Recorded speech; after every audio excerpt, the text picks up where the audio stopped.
Well, good evening. Whether you're joining in person or online, I want to welcome you to tonight's forum brought to you by the Center for Public Christianity. I see a lot of familiar faces here tonight. My name is Josh Shatro. For those of you who don't know me, I'm the director of the center. And I just want to tell you a little bit about what the center is. The Center of Public Christianity is a movement of Christians partnering together for the cultural, social, and spiritual renewal of our city. I see a lot of New City Fellow alumni out here tonight, and the really the heart of the Center for Public Christianity, the engine, so to speak, is the 8-month fellowship called New City Fellows. Tonight's program and the kind of topic as well as the conversation we're going to have afterwards is really kind of an appetizer or a taste of the type of conversations and type of topics we talk about as a fellows program. And so if you leave tonight or you leave your screen tonight thinking, I would like more of that, we would be happy about that. And we would encourage you to consider applying for New City Fellows. Right now we're taking applications for the next year's class, which will begin in the spring of 2021, the fall, September 2021, and go through the spring at the end of April of next year. So check out our website, thecenterforpublicchristianity.com, to find out more information. Now that I'm done with the advertisement, I want to tell you a little bit about what the plan is for the night. If we've limited our in-person attendance due to COVID, but we still ask you that for those of you who are here in person to keep your masks over your mouth and nose. I'll be covering mine as I walk down. And in just a minute, I'll introduce Dr. Pennington, who'll be speaking. But before I do that, I just want to tell you about what we're going to do after he gets done. We're going to have a bit of a conversation. And the way we want to do this is try to incorporate everyone. So if you're joining us via live stream, I want to encourage you to text in questions. You can text them at 919-396-6330. That's 919-396-6330. And no, that is not my personal number. So sorry, Tim. And if you're here in person, don't text in your questions.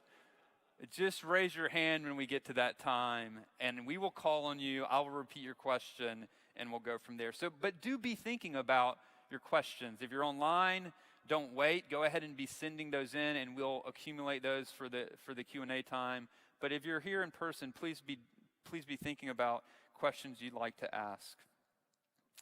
Now, it's my pleasure to introduce our guest this evening, Dr. Jonathan Pennington. Dr. Pennington is currently Associate Professor of New Testament Interpretation at the Southern Baptist Theological Seminary and is pastor at Sojourn East in Louisville, Kentucky. He holds a PhD in New Testament Studies from the University of St. Andrews, Scotland, and has published several books, including The Sermon on the Mount and Human Flourishing, one of my favorite books by Dr. Pennington. He's also written Reading the Gospels Wisely, Heaven and Earth in the Gospel of Matthew, and Reading the New Testament as Christian Scripture. And his newest one, which I think he'll mention tonight, is Jesus, the Great Philosopher.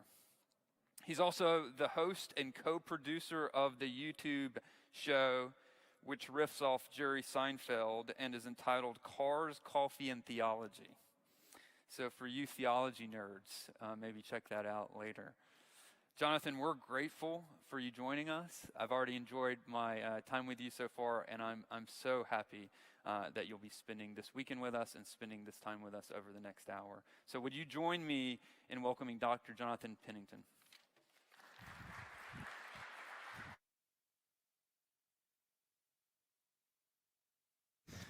Thank you so much. It's such a delight to be here. I haven't been in this area for a few years, but it's good to be back. It's so beautiful, and delight to make new friends, even already on this trip. So as Josh said, this newest book I have out is called Jesus the Great Philosopher, which is a kind of weird-sounding name. And the things I'll be talking about tonight are partially coming from that, and maybe some of you have read that, or if you'd like to ask more questions about it during the Q&A, we'd be happy to do that as well. So the title of what I want to talk about tonight is called What is the Good Life and How Do We Find It?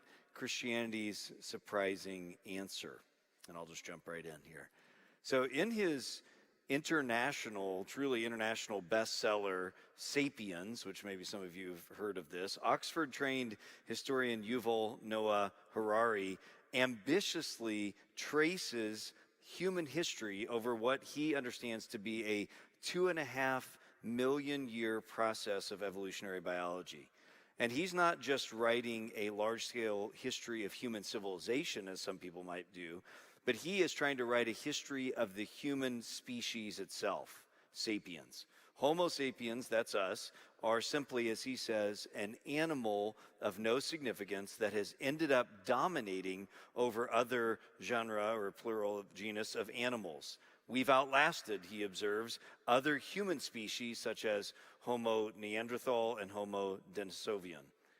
Now, in the unpredictable and uncontrollable process of evolution, according to Harari, Homo sapiens went through 3 revolutions that enabled us to outlast other human species and have a place in the Earth's ecosystem that's so advanced that we even write books about ourselves. Right? So Harari describes the 3 Homo sapiens revolutions as the cognitive, the agricultural, and then the scientific. And he argues that we rule over the world for the most part because we alone among animals can believe in things that exist only in our imaginations, mental realities like such things as God and money and nation states and rights. Now, Harari is a highly educated Homo sapient himself, and he certainly doesn't lack self-confidence in his description of human development. There are many things I could say about Harari's metaphysic, his understanding of the world, but the remarkable thing to note here is that after hundreds of pages of very broad brush discussion, where he covers about everything you can imagine, Harari brings down this massive discussion of the human species to 2 fine points in the 2 final chapters. One is his ponderings about the future of our species in light of genetic engineering and cybernetic enhancements, and he's gone on in other books to talk about these things more. But the other question that he brings all this big discussion of our species down to is the question of happiness. The penultimate chapter is entitled, "And They Lived Happily Ever After," and he states the problem quite well. Let me quote from him. Harari observes, "The last 500 years have witnessed a breathtaking series of revolutions. The earth has been united into a single ecological and historical sphere. The economy has grown exponentially, and humankind today enjoys a kind of wealth that used to be the stuff of only fairy tales. Science and the Industrial Revolution have given humankind superhuman powers and practically limitless energy. The social order has been completely transformed, as have politics and daily life and human psychology. But are we happier? Did the wealth that humankind accumulated over the last 5 centuries translate for us into newfound contentment? Has the cognitive revolution made the world actually a better place to live in? Was the late Neil Armstrong, whose footprint remains intact on the windless moon, was he happier than the nameless hunter-gatherer who 30,000 years ago left her handprint on a wall in Chauvet Cave? Are we happier? Are we happy? That's what Harari is talking about. This is the question that we really can't avoid, nor should we. Forgot to put my glasses on. Be helpful. Harari's short answer to the question of are we happier is no. In fact, we don't seem to be happier today. Though he does note this is actually a very difficult thing to assess historically. We simply can't know whether a medieval peasant was happy. We can project our life experience and expectations onto someone else's, but we can't really evaluate their lives. Additionally, discerning happiness depends on how we define it. If happiness, or the good life, is measured by material metrics such as diet and wealth and longevity, as if those guarantee happiness, then modern humans must be much happier than all of our predecessors, but it's not apparently the case that we are. The real issue, Harari notes, is that we can't define happiness as a kind of emotional mathematics. We're happy, often people think, if we have a sum of more pleasant moments than unpleasant ones. The average person today may have been enculturated to think that way about happiness, in defining happiness in terms of mere emotions.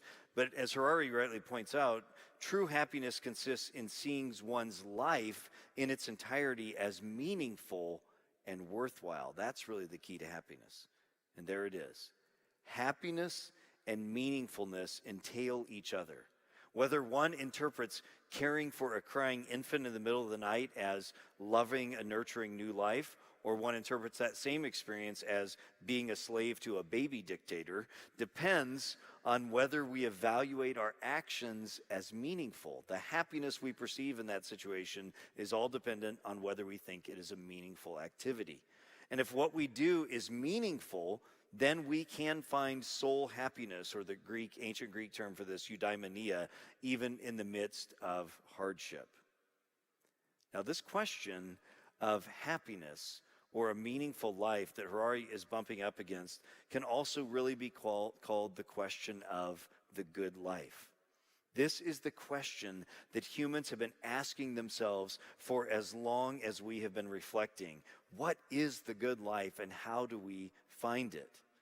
Now, I know on modern United States ears in particular, the good life sounds probably pretty shallow as a term today, because it's really been woven into this post-World War II consumeristic explosion that our country experienced. And the good life came to be defined in our culture, especially in largely material ways.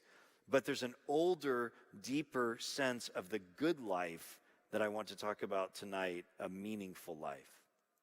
St. Augustine, like countless thinkers before and after him, boiled down the essence of human meaningfulness to the same issue, to true happiness. And when we talk about meaningfulness, we're talking about the universal human drive to be truly and lastingly happy. Book 10 of Augustine's massive tome, The City of God, begins this way. It's the decided opinion of all who use their brains that men desire to be happy. Happiness is what all humans want. People cannot not want happiness, he says. This is what it means to be a thinking being. This is what it means to be human.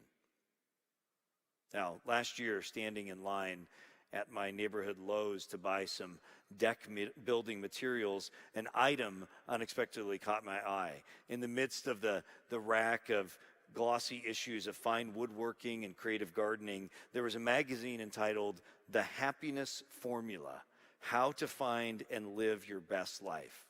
And I had to buy it, even though I wasn't there for a magazine. I was there for wood, but I had to buy it even at the ridiculous price of $12.99.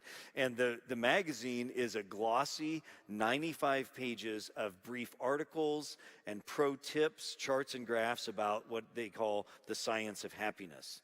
In these short, snappy essays, they tell us how modern science, by which they mean positive psychology, a certain branch of psychology today, teaches us what things to do and not to do to be happy. Eat right, avoid bad relationships, ride bicycles more often like the happy Swedish people do, practice yoga. Even a home improvement store is offering us something about the great question of happiness. And why not? I mean, after all, this is what it means to be American. It's right there in our Declaration of Independence, isn't it? The great American experiment was self-consciously rooted in the French Enlightenment view of humanity, that all humans are created equal with inalienable rights, and among these, a big three are given. Right there in our Declaration: life, liberty, and wait for it, the pursuit of happiness. Now, I'm not being snarky. There are plenty of problems with French Enlightenment and American culture, but I think they're on to something that is bigger than France or bigger than the United States. It is truly human. To desire happiness is as human as baseball, as French fries are American. Now, the ancient Greeks, had a word for this ultimate meaningfulness, and they called it eudaimonia, which again we can translate as something like soul happiness or flourishing. And in his massive, fascinating 500-page scholarly work, Happiness, a History, Darren McMahon discusses Herodotus, who is the first history of the West, and Herodotus' story is set as a quest for happiness, which can be described with several Greek words: makarios, a word we'll come back to here in a moment, happiness; albios, prosperous; eutychia, luck. But finally, Herodotus decides that the best word to describe this overall vision for humanity is eudaimonia, soul happiness or flourishing, because it captures all the subtleties of these others. But even though the great Greeks had a word for true soul happiness, it doesn't mean that it's easy to find it and keep it. Happiness is not only difficult to find and keep, it's not even often clear to us what it really is. Augustine continues in his City of God discussion to say, quote, "But who the happy ones are, or how they become so, are questions about which the weakness of human understanding stirs endless and angry controversies." In other words, every one of us who has pondered the big questions of life agrees that meaningful happiness, the good life, is the goal. But what people vary wildly on is what this happiness looks like and how to obtain it. For some people, it's a religion of duty and sacrifice. For others, happiness is found in the opposite of that, from freedom from any constraints or commands. For some, happiness is found in family, friends, and food, in being aware of the goodness and beauty of the things that are around us, not just in memory, but now and in memory. For others, it's achievement or honor or success or wealth. Those appear to promise happiness. Now, in another recent bestseller, the philosophers Herbert Dreyfus and Sean Dorrance Kelly opened their book with these striking lines. Quote, "The world doesn't matter to us the way it used to. The intense and meaningful lives of Homer's Greeks and the grand hierarchy of meaning that structured Dante's medieval Christian world, both of those stand in stark contrast to our secular age today. The world used to be, in its various forms, a world of sacred, shining things. But the shining things now seem far away, and this book is intended to bring them close once more." There it is again, in modern philosophers talking about intense and meaningful lives and the grand hierarchy of meaning, or as they describe it memorably, shining. Dreyfus and Kelly's subtitle is important: "Reading the Western Classics to Find Meaning in a Secular Age." We now are in a secular age, they are noting, an age when neither the polytheistic understanding of the ancient Greeks or the monotheism of the Christian world holds sway any longer. And the result, Dreyfus and Kelly readily admit, is that it's very hard, and with neither of those systems in place, to find meaning today, to find the good life. Now, Dreyfus and Kelly are more pointed and more philosophical than Harari is in their assessment of happiness. We are in an existential crisis with regards to the good life or happiness today, because nihilism, the understanding that nothing really matters, is such the air we breathe in the modern secular age. And that's bad news for humanity. Humans today, especially in the West, live in a psychological space where those old structures, both pagan ones and Christian, have broken down and been replaced with a scientific understanding of the world that we can send a probe to Saturn, but we still find it difficult more than ever to live meaningful lives. Now, while most people walking around the streets of Raleigh or any other place aren't committed nihilists, this is often the experience, especially of some, artists and philosophers. They tend to go this way more. Even for regular people, though, it is a struggle to find a comprehensive worldview that makes life meaningful, to find the good life. It's actually really hard to be happy. If not, we wouldn't have 552,000 mental health professionals and 15 million people suffering from depression and a $10 billion a year industry in bibliotherapy, self-help books, and that's just in the United States alone. So this is the question of tonight. happiness or flourishing the good life, that I want to just speak briefly about. And that's the title that I've just introduced there. What is the good life and how do we find it? But I'd like to also draw attention and spend the rest of my time talking about the subtitle. Because as often is the case, and I've learned as an author now, that authors don't usually get to produce the titles of their own books. That's usually the publishing team gets to do that. The author's real title is usually in the subtitle, and this is my real subtitle. He gave me the title. This is my subtitle. The subtitle is this: Christianity's surprising answer to the question of what is the good life. And so, in the remainder of our time, what I want to do is look at two ways in which Christianity surprisingly is speaking to the issue of the good life. And the surprise is twofold or two-pronged. First, it's going to be a surprise, I think, to most of us to learn that Christianity actually cares a lot about happiness, that the Christian faith and the good life are deeply connected. And I think the second surprise is that what specifically Christianity says about what the good life is. So what we'll see is that, again, Christianity has profound reflections on the nature of happiness and the good life, and that what it says about those things is unexpected and powerful. So that's what I want to talk about in the remainder of my time. What is the good life from a Christian perspective along these two surprising aspects? So here's the first one: the surprise of Christianity's interest in happiness. First, let's talk about the surprise that Christianity actually does have a deep interest in human flourishing or happiness.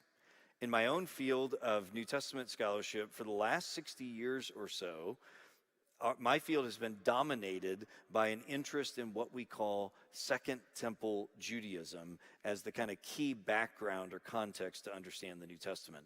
Second Temple Judaism refers to the roughly 500 plus year time period that runs from the return of the exile in the 7th into the 6th century from Babylon through the 1st century of the Christian era. Because a lot of really important political and social and religious and theological things happen during that 500 or 600 year time period that really are important to understand what's going on in the Jewish people's experience at the time of Christ. Now, understanding that context helps us understand a bit more of what's going on again with the New Testament. This social, religious, theological background is important. But there's another related but distinct or conceptual background, or to use Charles Taylor's language, social imaginary, that has been neglected largely in my area of study for some time when seeking to understand the New Testament and the birth of Christianity. And this is this other context, the world of ancient philosophy. Now, at first it seems like an odd statement to say that I think a key to understanding the New Testament well is to study ancient philosophy. But if you'd bear with me a moment to explain what I mean, I think you'll see it's very significant. When we look at the ancient wisdom traditions, whether they are the ones of the ancient Near East or of Israel, or the great flowering of the Greek philosophical tradition in the 4th and 5th centuries BC, we see a remarkably consistent reality that really shouldn't surprise us, that namely all of those traditions are addressing the same fundamental human question, that what we might call the great philosophical questions. And as long as humans have been thinking, we have been asking ourselves these key questions, and I'll just give you 4. What's the nature of reality and how does it function? That's what we call metaphysics. How do we know anything, and how do we really know rightly? If you remember back from your Philosophy 101 and Plato's Cave, right? That's one of the big questions, is how do we really know anything? That's what we call epistemology.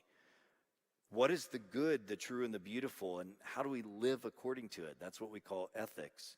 And then how do we best structure society and relationships, what we can call politics? So metaphysics, epistemology, ethics, and politics.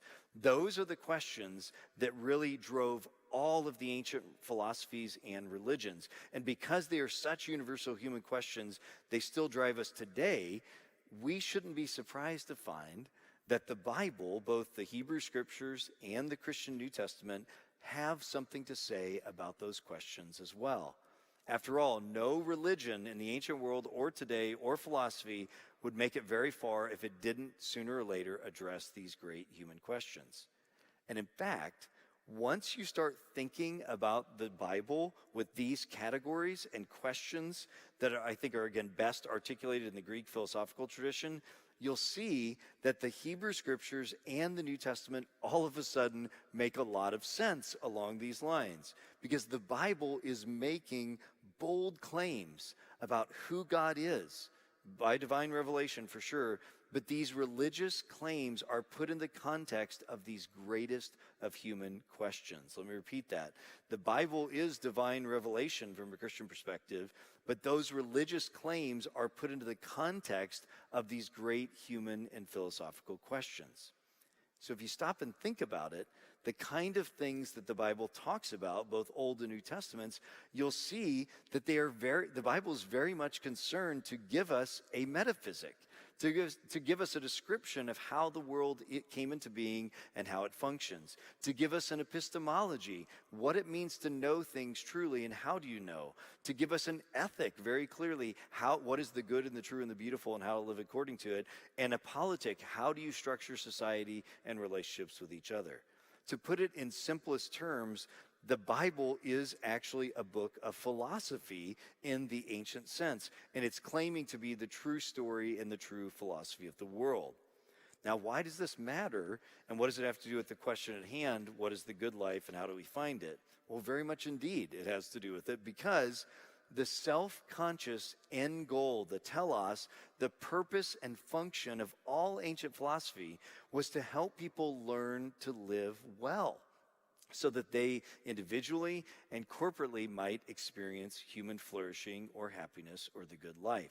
Whether it was Plato or Aristotle or the Epicureans or Epictetus or Seneca, these people all philosophized.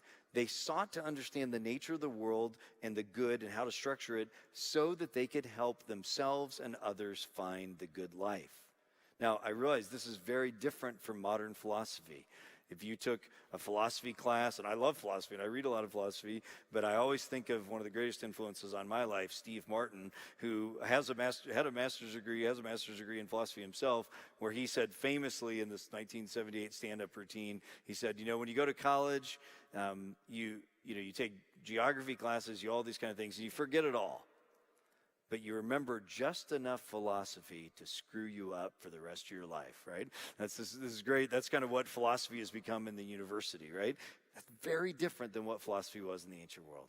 In the ancient world, philosophy was very thoughtful, but it was also deeply practical. How do you live the good life? So my point is that though it is surprising to us because we don't think in these categories anymore, the whole Bible and the Christian faith is very much concerned with the great human question of flourishing or the good life. It is offering to us consciously a metaphysic, an epistemology, an ethic, and a politic, all revealed by God so that we might experience life and life abundantly. The biblical terms for the good life are ones you may not have thought of, but they're familiar terms to you. Words like shalom and blessedness and flourishing. You don't see that in your Bible, but it's a number of important words that are best translated that way. Asher in Hebrew, makarios in Greek, and then eventually beatitudes in Latin. And life, that word life, that's what that's talking about. When Jesus talks about offering life, he's talking about the good life there and entering into the kingdom.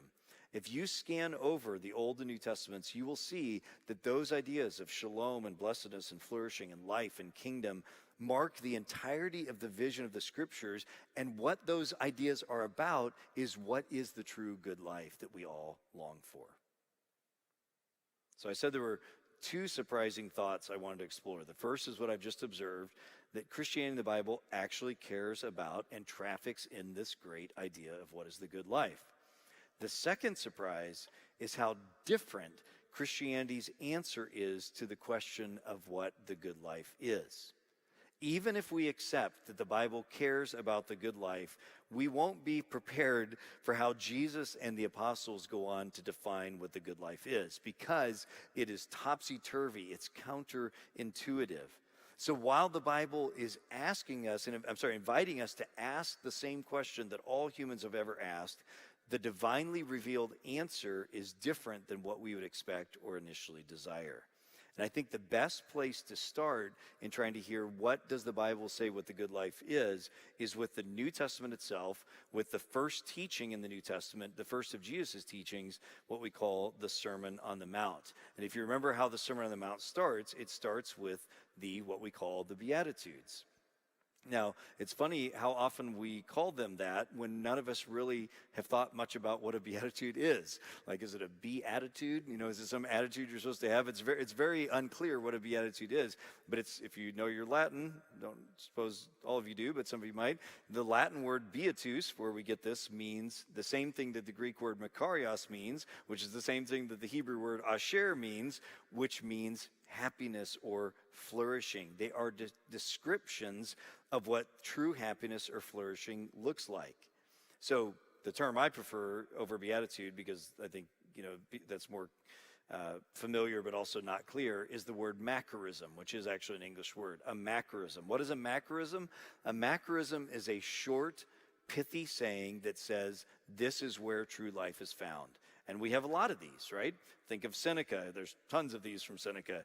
He says, you can tell the character of every man when you see how he gives and receives praise. Or, no good thing is pleasant to possess without friends to share it. Those are macrisms. Those are little sayings that say, here's how to think about the world if you want to really live well. Or Gandhi, live as if you were to die tomorrow. Learn as if you were to live forever. Or Ralph Waldo Emerson, do not go where the path may lead, go instead where there's no path and leave a trail. Mark Twain has some great aphorisms or macarisms. Never put off until tomorrow what you can do the day after tomorrow, right? Or Charles Schulz of Peanuts fame, don't worry about the world coming to an end today. It's already tomorrow in Australia. Whatever it is, they can be funny, they can be serious. These are macarisms. These are statements that say, here's how to see and be in the world. Here's how to inhabit the world in a way that will promise you the good life. And the most traditional Greek form of a macarism uses the Greek word makarios, and the opposite of that is a woe, as we see in Matthew 23. And let me read for you, with that macarism idea in mind, Jesus' famous macarisms or beatitudes. And I'm going to substitute the word that we usually see there, blessed. I'm going to substitute it with, I think, what's a better translation, flourishing. So here, the beginning of the first teaching in the New Testament, here it is. Jesus says, flourishing are the poor in spirit, because the kingdom of heaven is theirs. Flourishing are the mourners, because they will be comforted. Flourishing are the humble, because they will inherit the earth. Flourishing are the ones hungering and thirsting for righteousness, because they will be satisfied. Flourishing are the merciful, because they will be given mercy. Flourishing are the pure in heart, because they will see God. Flourishing are the peacemakers, because they will be called children of God. Flourishing are the ones persecuted on account of righteousness, because the kingdom of heaven is theirs. Flourishing are you whenever people revile and slander and speak all kinds of evil things against you on account of me. Rejoice and be glad, be happy, because your reward is great in heaven. In the same way people slandered the prophets who came before you. I don't know if you've ever felt how powerfully negative all of Jesus' statements of beatus or his macarisms are. Go back and think through them. Even the ones that we've kind of Christian spiritualized, that we make them think they're positive, they're all negative images. Flourishing are the poor in spirit, poverty, brokenness, a place of poverty and brokenness in your spirit. Flourishing are the mourners, the ones who feel the grief of the world of brokenness in your own life, but especially with the Isaianic background of this, comfort all who mourn, those who are longing for God to come and set the world to right. Flourishing are the humble, he says. Again, maybe that sounds very positive. Humble means you don't get the honor that you deserve. Humble means you're often overlooked and neglected. Humble means you are not one who is recognized.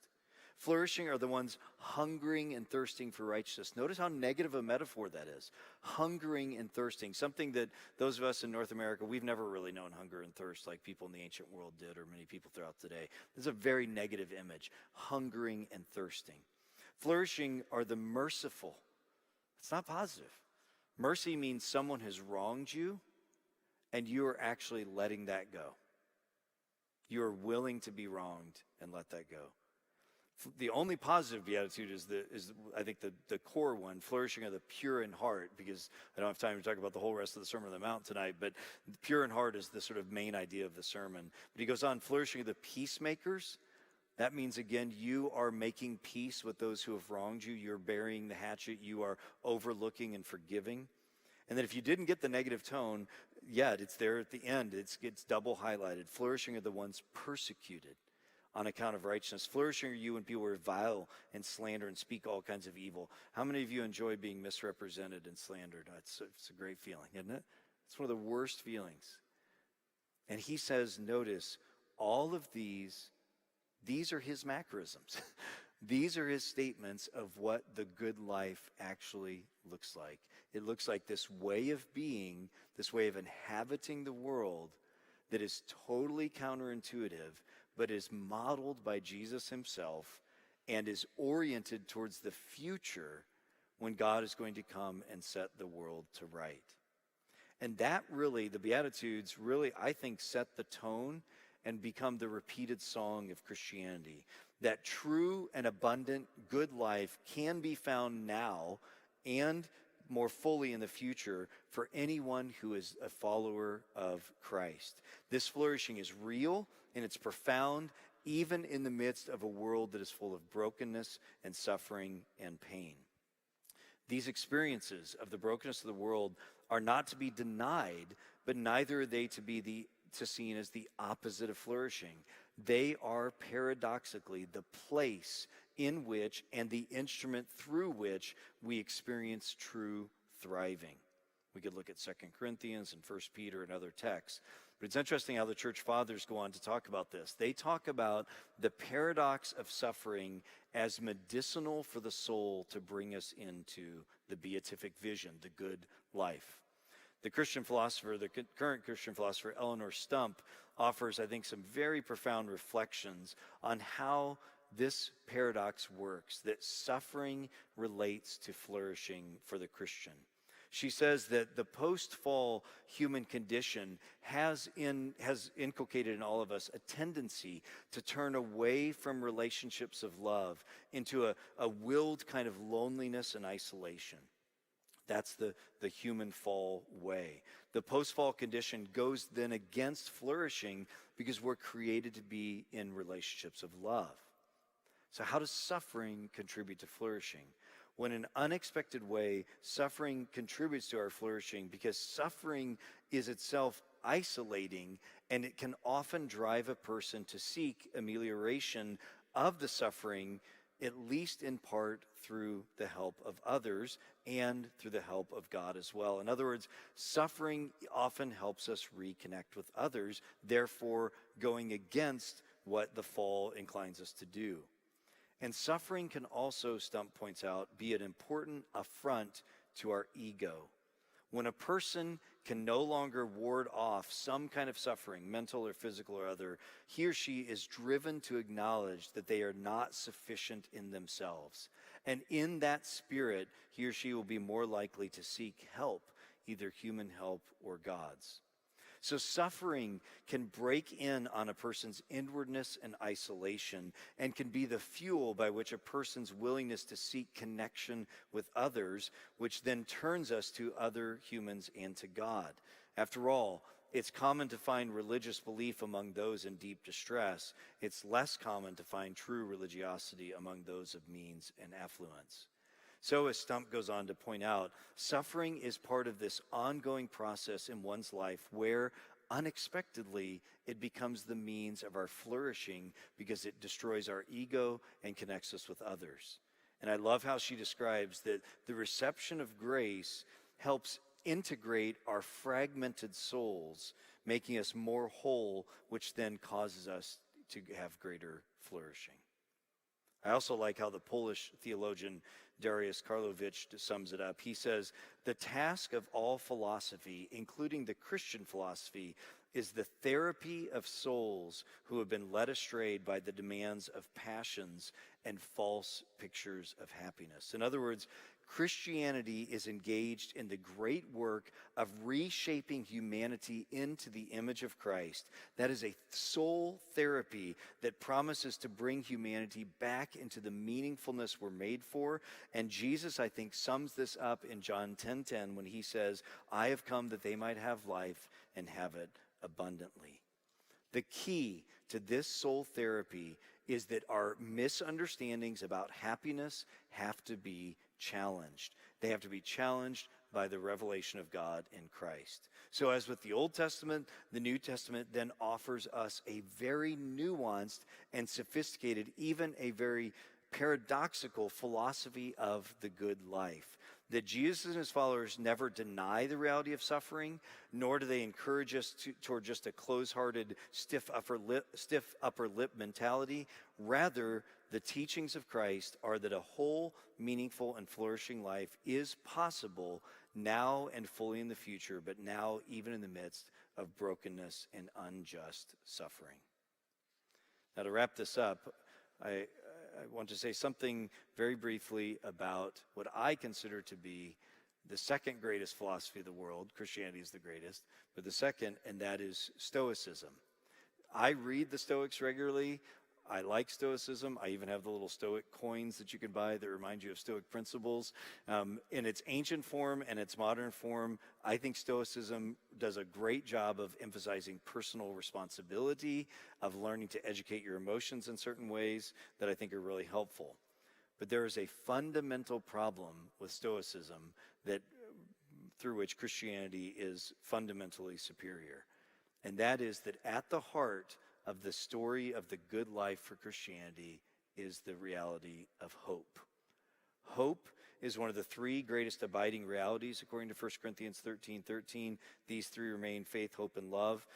Forward-looking hope is, as Richard Bauckham and Trevor Hart have said, really what it means to have faith. Biblical faith is hoping in God's future with confidence. And when you look through the scriptures, you will see hope is referred constantly as the means by which we find flourishing in life.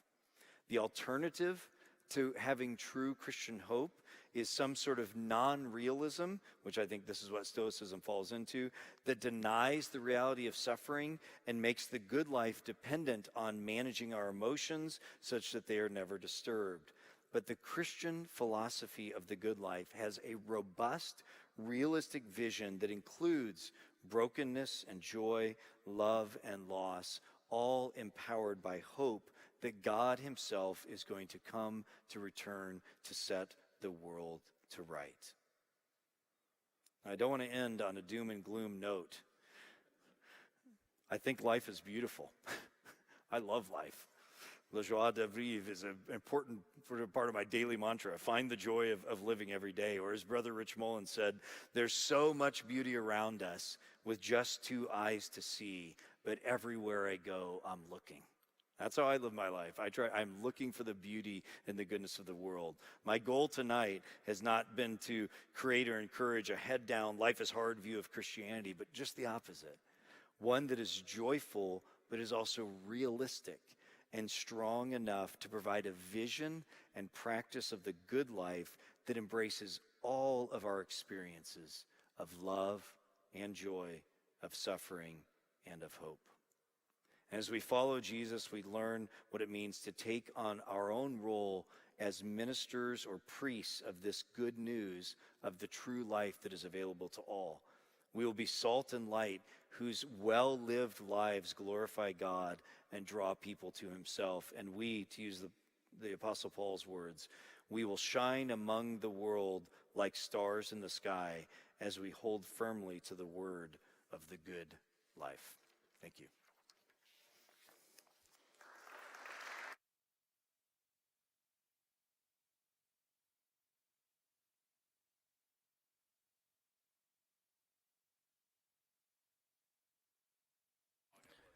Hope that was the right length. We're great. We're Okay. great time. Yeah, right. we're going to have a conversation now. So I just want to remind those who are viewing from home that you can send your questions in. That I think that number has been on the screen, and we've already received some of the questions. And I'm going to. It feels like almost a telethon. Dial in with your contributions. And if you're here, in just a second, I'm going to give you a chance to raise your hand and ask a question. I want to lead off with one, though, and that is, you kind of hinted, well, at the very beginning of the talk, you were talking about the kind of consumerism and the air we breathe, and even if you're not a nihilist, we can still breathe that, even as Christians. And and yet they're asking the same question: how do we find happiness?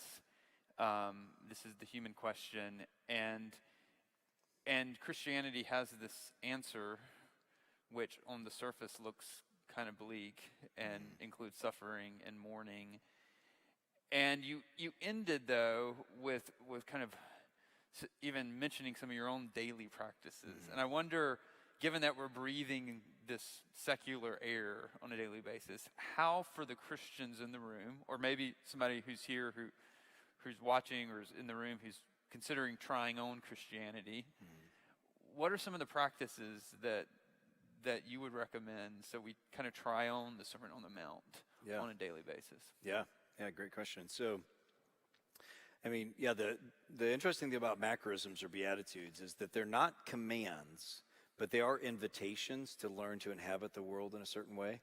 And as I often tell my students and my kids and other people as well, there's, the deepest things that we know, we only know by practicing them. And I think that's how macrisms, like knowing is only partially cognitive, knowing is very much embodied. And so we only can really know that the way of Jesus' macrisms, which are so counterintuitive, do provide happiness by beginning to follow the invitation of them and to try on humility and to try on mercy and to try on peacemaking and to try on these ways. So that's the first thing that comes to mind in response to that. But there are other practices as well that I think are biblically taught. Giving thanks. The practice, think how often the scriptures invite and even command us to give thanks.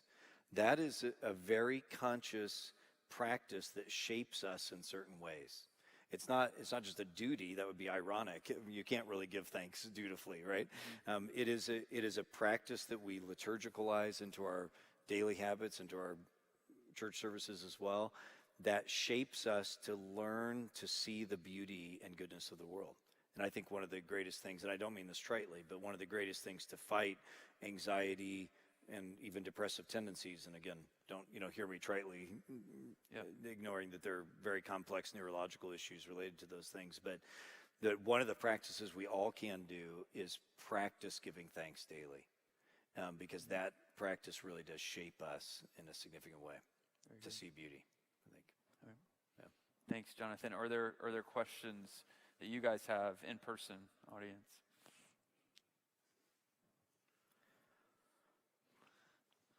Matt, I'll repeat it. So you say it once, and I'll repeat it for folks who are live streaming.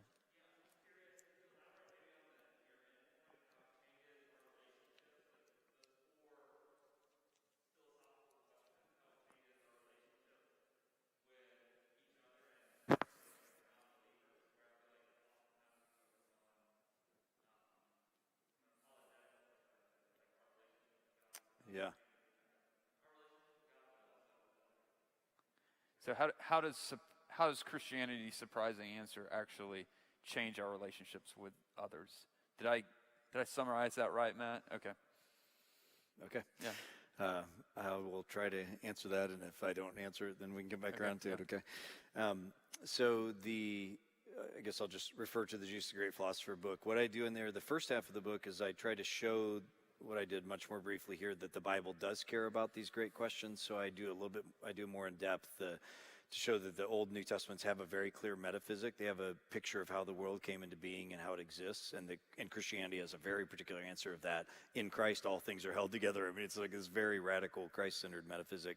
Has a very clear epistemology. How do we know things? Has a very clear, again, ethic. But then that politic, which I know politics is a mostly negative word for us, but polis meaning the city-state, or politeia meaning this kind of almost sensed constitutional agreement among people that live together in relationships. It's a really hard word to translate. That's my best stab at translating politeia.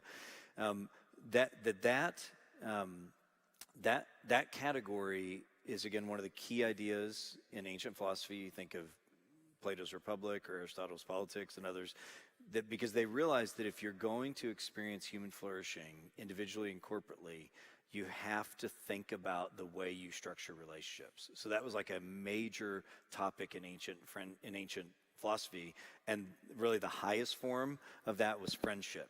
And that's a great topic of interest to me. And just last weekend, I was giving some talks on friendship somewhere else.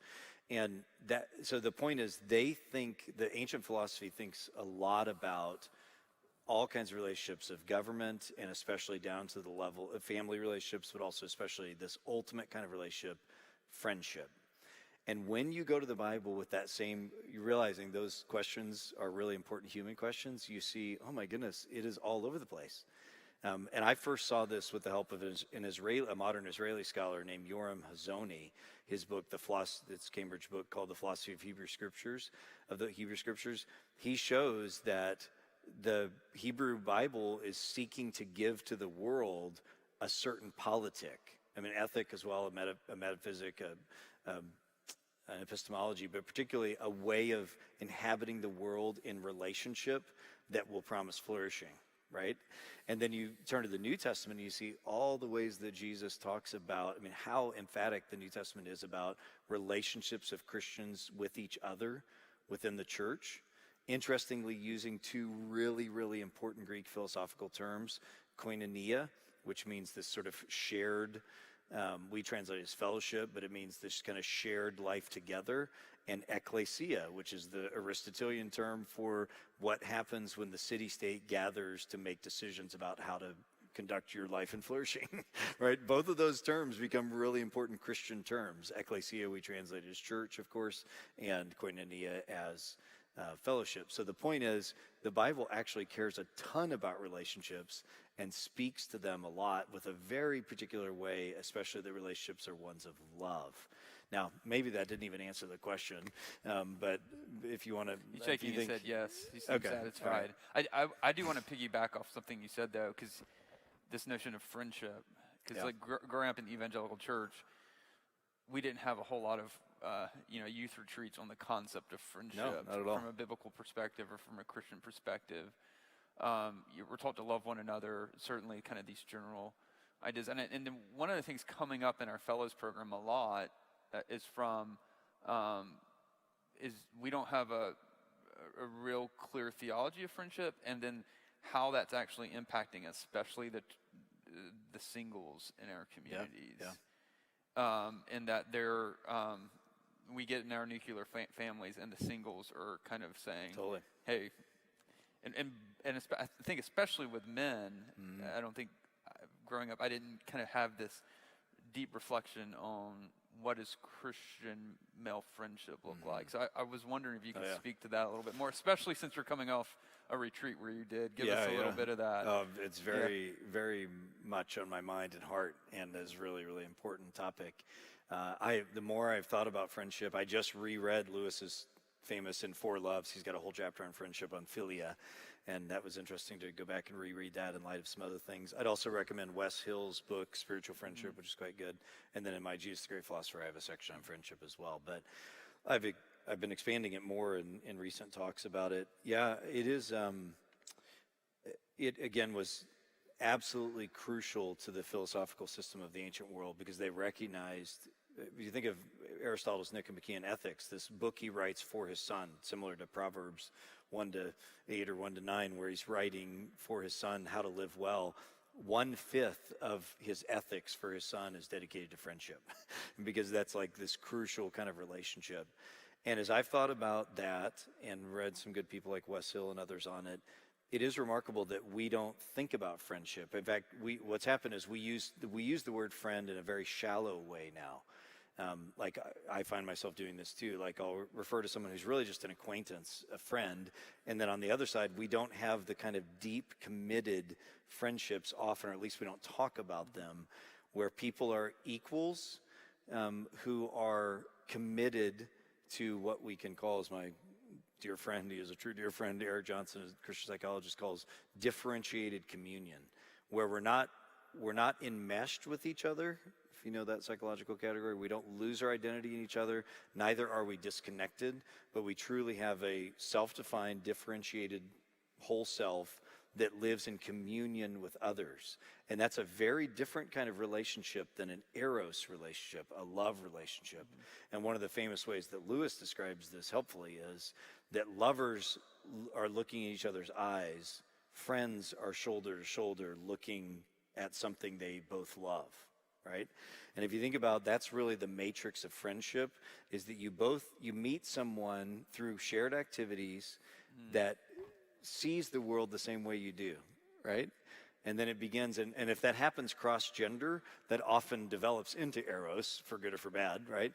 But when you meet someone who sees the world the same way you do, that's this magical moment that is the beginning, potentially, of this deep, committed, shoulder-to-shoulder kind of love for the world in a certain way that we can call friendship. And there's lots more I could say, but the main thing I'd want to bring across is that our loss of friendship today has largely to do with the developments in the Romantic era, and then especially Romanticism. I don't mean in art and music, but the romantic notion that has made the marital relationship almost the only relationship that we value and talk about in society. And that's a very new development. In fact, in the ancient world, the language that we would use on our Pinterest, preparations for our wedding of I married my best friend, or I found my other self, or my other half, or something. All that language was not used for romantic relationships in the ancient world. That language was used for friendships. So Aristotle, for example, describes when you make a true friend, you have another self, or you have another half of yourself, right? Those notions we've really lost, and here's to bring it down to a fine point. I think we have put too much burden on romantic relationships to meet our relational needs that only friendship can do. Now, I'm pro-marriage, hear me clearly. I've got 6 kids, and been married 28 years. And obviously the Bible is very pro-marriage. I'm not trying to diminish it in any way. But I think marriages are only as healthy as both spouses' same-gender relationship with friends are. Because those friendships, if you develop true, vulnerable, deep friendships with other people, that provides a kind of roundedness of who you are, and also a place for your emotions and other aspects of who you are to kind of get balanced and refined. Where if you try to do all that in marriage, it just gets really jacked up because it's so much more complicated. The eros relationship involves sexuality and childbearing and child raising, all these super complex things that I think marriage cannot handle the emotional strain if you don't have really strong friendships outside. And so I think that's one of the weaknesses of marriages in our modern culture, is that we've lost a clear concept, and even in the church, a clear theology of friendship. So that's good. Well, for the fellows, we've got a few of our current class here, and they'll probably want to piggyback off of that over the weekend. Yep. Okay, we've got some questions coming in online. I haven't been texting my friends or anything. I apologize. I continue to look at my phone as questions are coming in. Here's a question from Jason and Kate Kemp. They ask, the framework of the good life, as you describe it, makes sense. How does someone who subscribes to this worldview practically engage with / broach the topic with friends and family who are knowingly or unknowingly nihilistic? Yeah, that's a great kind of relational apologetic question. The thing is that in the providence of God, sufferings do and will come to all of us. It's part of the brokenness of the world, right? and whether they're self-inflicted ones or things that come upon us outside completely. And if you have a non-Christian friend, or if you're a non-Christian tonight, and you,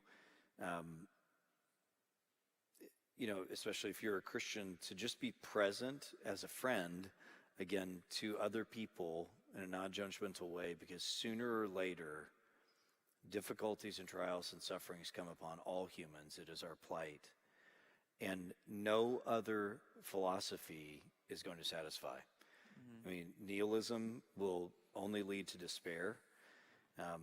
Many of us just try hedonism, escape with things, but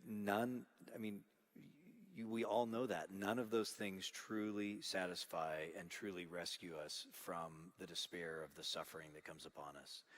And so I think this is the great Christian way we can be salt and light in the world, is to be priests of the message that there is a life to be found.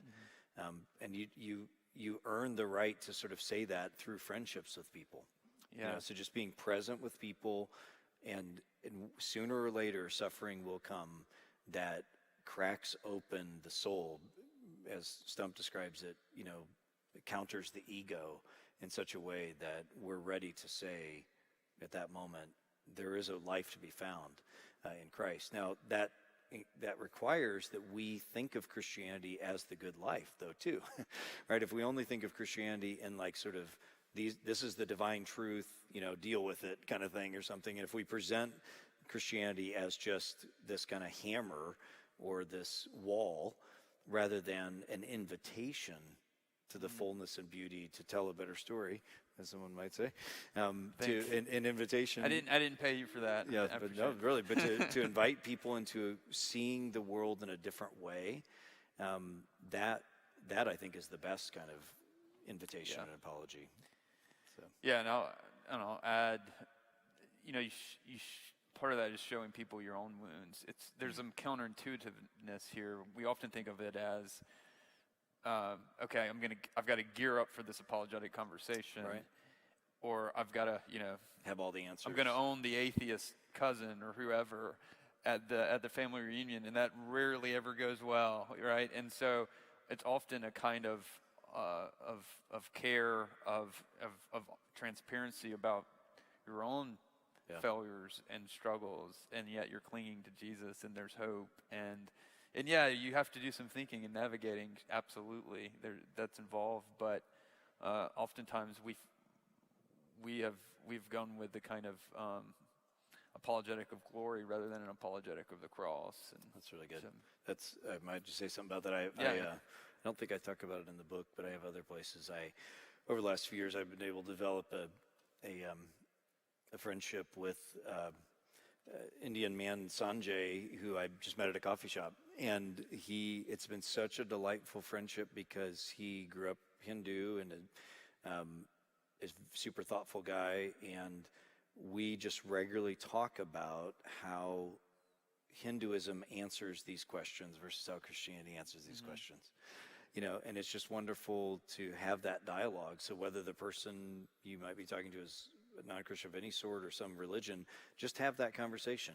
How you're navigating your life, what do you do when your friend dies of cancer? Like, how do you process that? Not in an aggressive way, like a sincere way. Like, in your philosophy of life, how do you make sense of things like that? Yeah. And just invite people to have that conversation, I think can be very powerful. So. Very good. Questions from, yes? Thank you.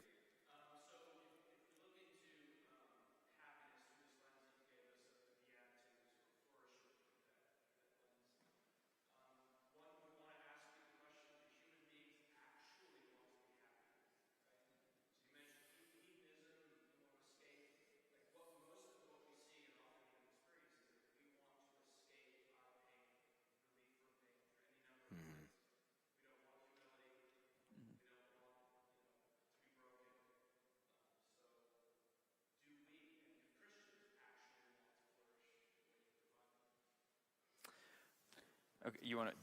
Yeah, it's great. So do you? and I'd love to hear more what you're thinking behind that, but I think to boil down the question, do you think really all people do really want to be happy? Is that fair enough? Or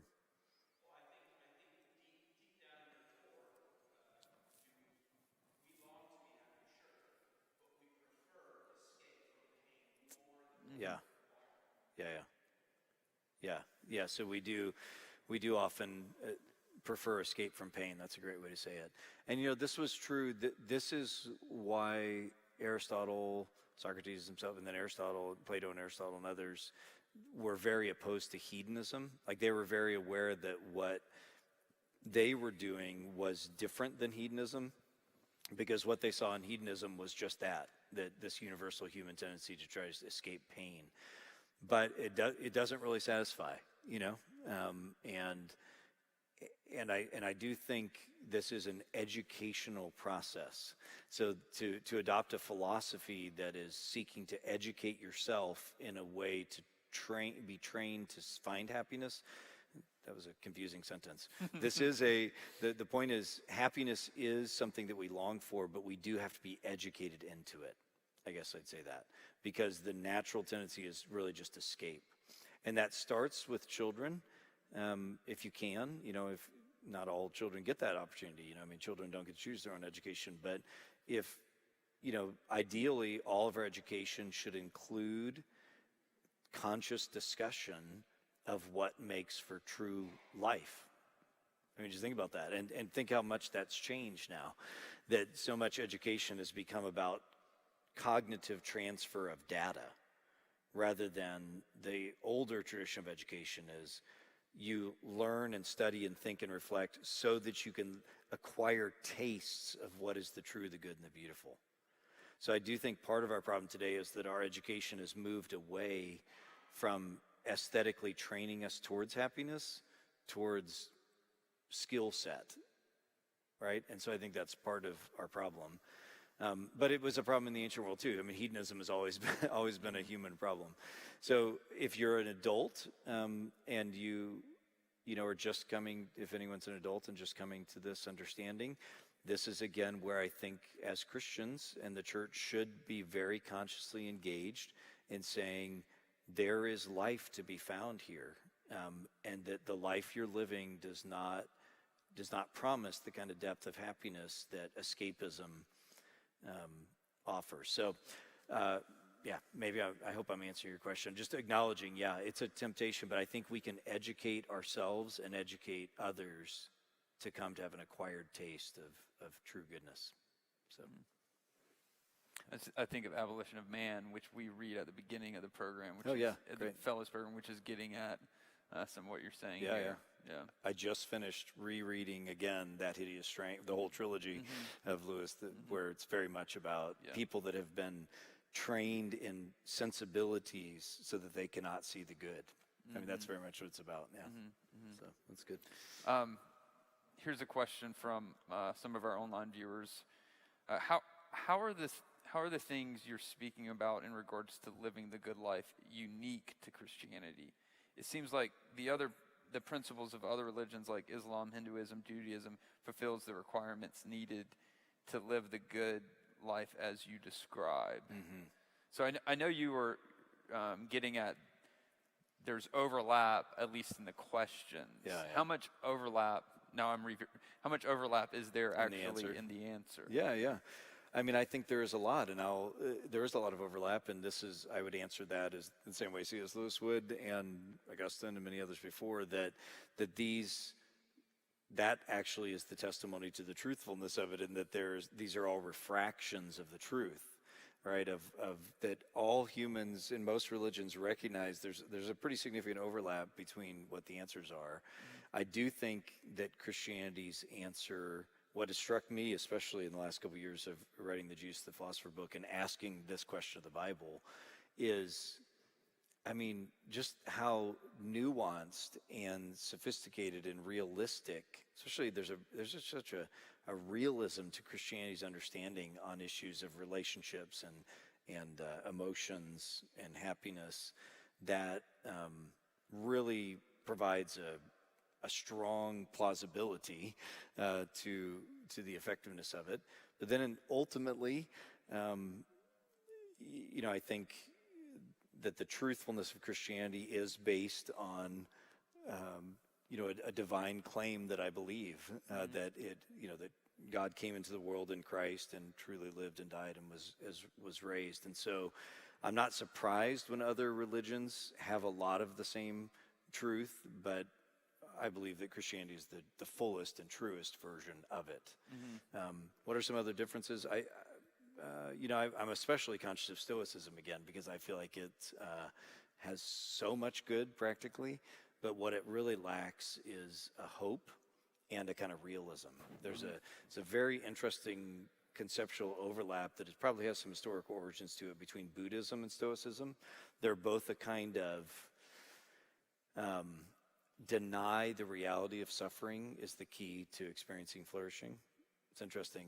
And Judaism and Christianity, especially Christianity, is the opposite of that. It says embrace the reality of brokenness and suffering and recognize that that's part of the story of God going to come and set the world to right. So, yeah, it's kind of a roundabout answer, but hopefully that helps.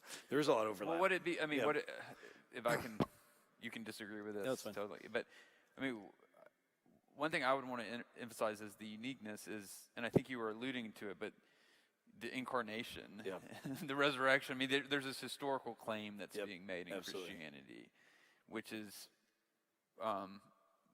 unique. The ultimate kind of, it's unique. Right. And so I just want to clarify for folks kind of listening that I didn't hear you saying, okay, they're only a little bit different. That's a kind of a ball game changer. Yeah, on happiness there might be a lot of overlap. Yeah, but the ultimate reality of Jesus coming into the world is the ultimate difference. Yeah, I agree. Great. Yeah. Thanks. Let me ask. I think we got time for maybe two more. So I'm going to go online and then save one last one for you guys here in the audience. What is the difference, if any, between happiness and joy? Can we think of happiness as a state of being and joy as a feeling or emotional state? Can you help us with that? Yeah, that comes up a lot. Translation is treason, as the Italian proverb says in translation. That is that, these words change meaning over time. Happy in English is a very weak word now. It means temporary emotional state. And so for a long time I didn't use it at all, and I've mostly used flourishing. Flourishing is almost getting a little tired now, I think even. I don't know. It's hard to say. So I don't, it's really hard to, different people can use these words in different ways. So it's impossible for me to say happiness always means this and joy means this. Yeah. I would say from a biblical perspective, the conceptual spaces are that that joy is defined as this sort of, the way I'd want to describe flourishing in the midst of brokenness, that you can actually rejoice even this is how the New Testament talks, you can rejoice even in the midst of persecution, even in the midst of suffering, even in the midst of loss. So obviously that's a kind of experience that is so much more than just whatever our shallow word happiness means. But the problem is this is an English problem. It's not, it's not a biblical problem. It's that happy has become too shallow of a word. When you don't have to go back very far where happiness was a stronger word. Like go back and read Jonathan Edwards. So 18th century, you could still see that he's going to use happiness and blessedness interchangeably, right? Because for them, happiness was still this more robust idea. But for us, it's become too shallow now. So maybe joy, but I think joy, even in English, probably to most people, is just going to sound like only positive emotion, right? Where I think biblical joy includes and is big enough for suffering too. So, it's tough. All these words are are difficult. So, one last one from you guys in person. Yeah, Mary Cameron.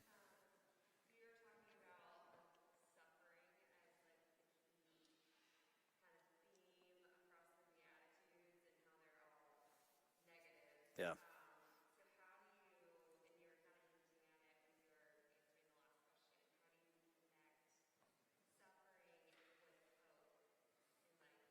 Yeah.